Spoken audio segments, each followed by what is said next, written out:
Hi and welcome back to another video of JPlay. I am Marcus and yes, I am back from Essen, and normally you would be expecting a press room walkthrough. Unfortunately, that's not possible this year because there was no real press room. From what I understood, from what I've been told, and maybe it was communicated before, they basically presented all the novelties on day 0, that's the Wednesday before it's open for public in Hall 8, I believe. Then they pretty much put everything away so that the public could enter the next day.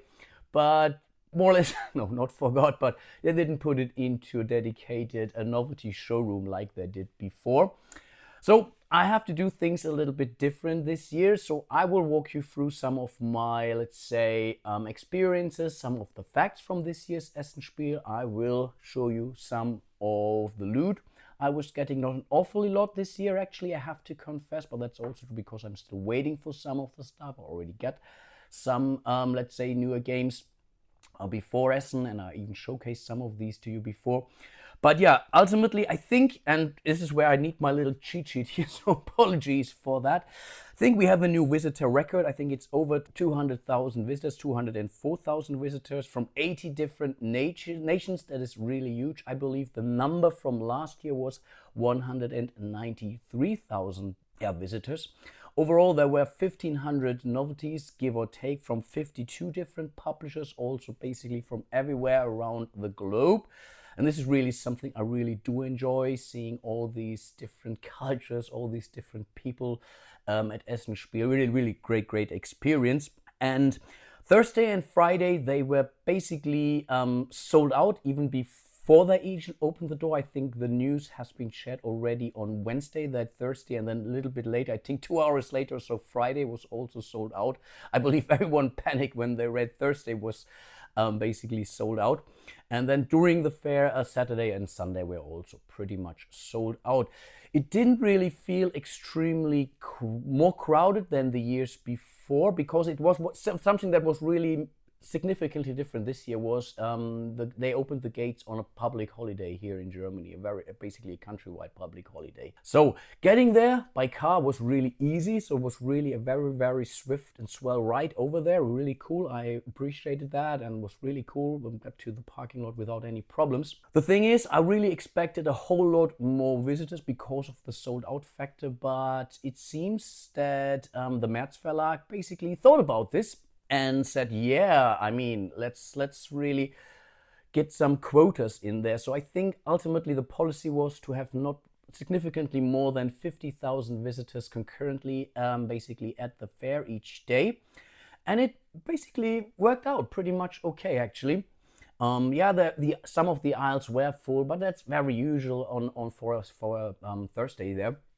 But ultimately, it was really okay. So overall, really a great experience. Not too much pushing. Yes, once or twice you had to stand, you had to wait a little bit patiently to get somewhere. But ultimately, really well organized. I think this was deliberately done. I think first one was safety precautions or safety requirements, basically. And second one simply was out of comfort. Exactly what I was describing, not to really put everyone into the same hall. Usually halls 3 and maybe 2 now were a little bit more crowded than the other halls, because this is where you see Pegasus and some of the other big guns there. I think they also have a new, I think from their square meters that they were using, and sorry for all these hard facts, but I have to give you something, right? It was now 68,500 square meters, which I think loosely translate into 730,000 square feet. If that doesn't help, I think it's almost 13 American football fields. That's at least how I did the math. Could be completely wrong. But I also struggle with imagining this for soccer or football fields, quite honestly. So, but I think another record from what I understood. Then in respect to some of the events that was happened there, I think there was still the Educators Day, which was going on there.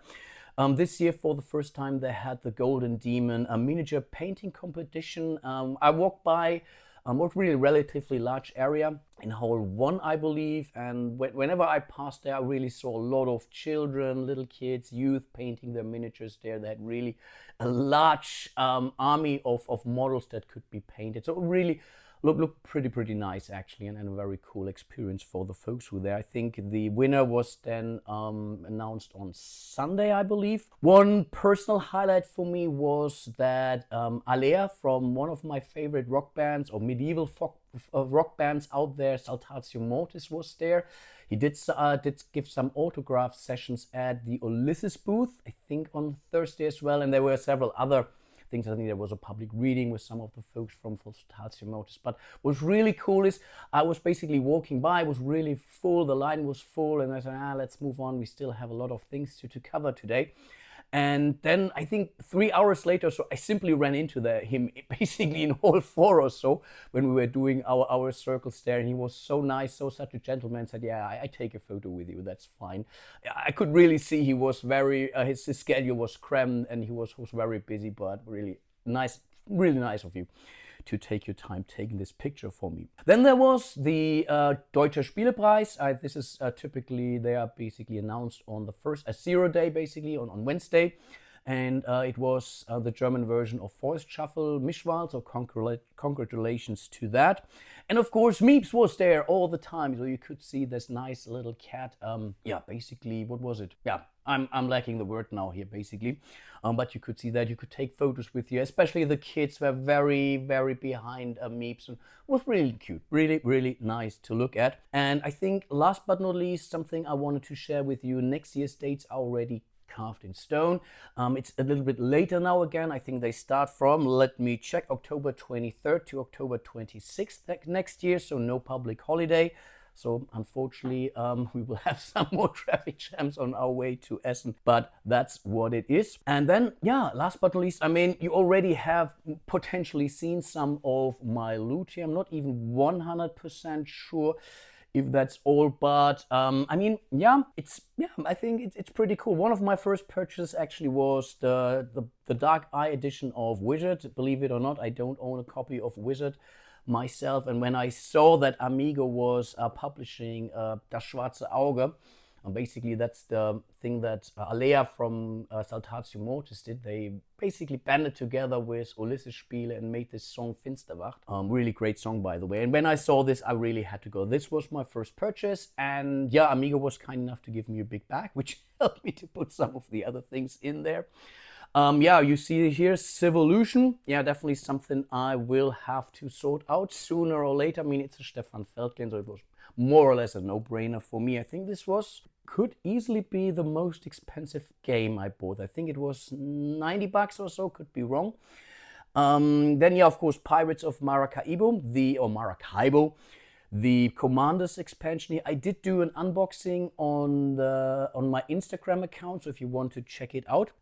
This one here, Clue by Raccoon Games, Board Game Raccoon, sorry for that. Basically was given to me as a review copy, so it's more or less a roll and write kind of game, and based in the world of Clue, which was a very famous computer game back in the day, which I really liked, so really appreciate that a lot.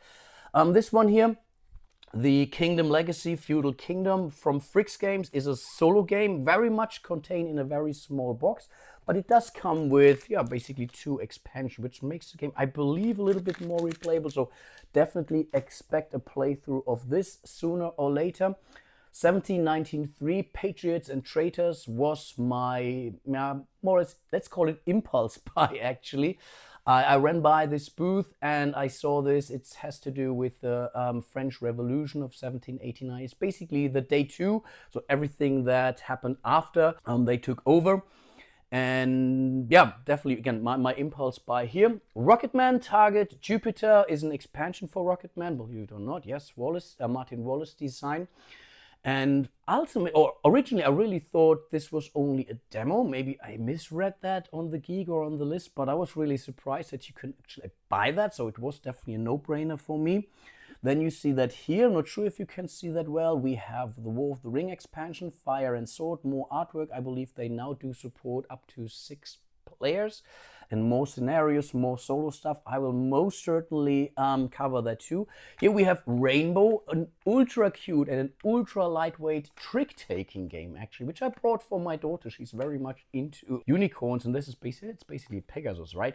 Anyway, And it's really adorable. It's very easy to teach, and it's still fun. It has some similarities to Scout to some extent, but again, then ultimately much easier.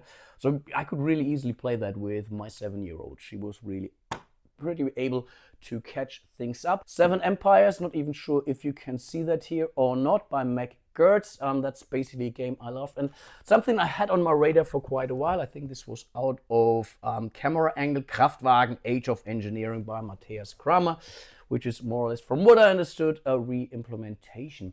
And I think apart from that, some really smaller stuff. Here we have some promos for Keyflower, of course. And I believe that is more or less it. And before I let you leave, and I really thought about this for quite a while, where to put this, I did record around 2.5 minutes, let's say, overview. We're basically sharing some of the footage I have taken throughout the fair, which I will now show to you. So if you are, or if that's enough for you, then definitely turn it off now. If not, spend the next, I don't know, 3 minutes or so watching to some cool tunes and yeah, enjoying some impressions from this year's Essen Spiel. And yeah, hope to see you soon in one of my other videos. And until then, bye bye.